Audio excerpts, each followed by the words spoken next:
What's up guys, photographer David Johnson here, and today I'm coming to you from Haiti. And a lot of times in countries like this, or when you're traveling around or shooting outside in some of these locations, what you find in front of you is walls. Now, how do you get above those walls? Well, that's when you have to get the drone out and really take your photography to the next level, which is the sky.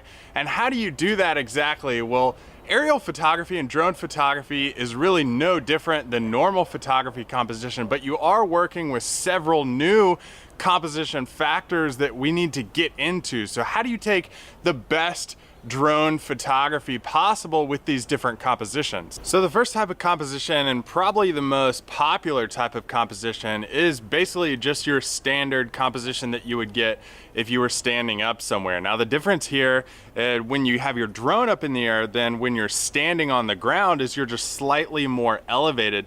So a lot of times those compositions, you're not getting the good foreground element, or you're getting really close to an element with the drone. Now, how do you kind of compensate for that? Well, you tilt your angle of your lens down a little bit, try to incorporate some foregrounds in there to compensate.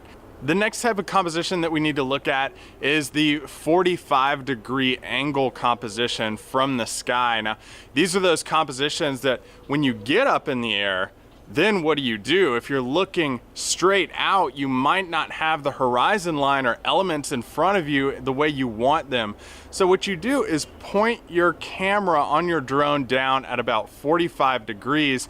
Most drones will allow this to happen. All the DJI models have this available. I'm using the DJI Mavic Pro that allows me to do this with my controller. So try to get up in the air and then point it down at 45 degrees to really see from a 45-degree angle what you can fit into your lens and into the frame, because a lot of times that's going to be a more dynamic image, especially when you get later on in the day and you're shooting during golden hour. You get longer shadows stretched out, or you get some haze lingering around in the valleys.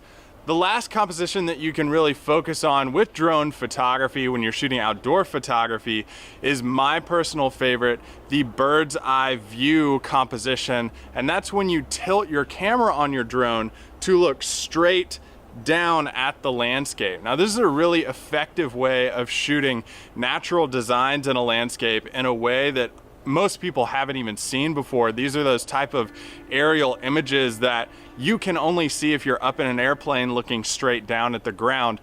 The magic with drones is you can easily create those from your own backyard and give people a different viewpoint of what they normally see.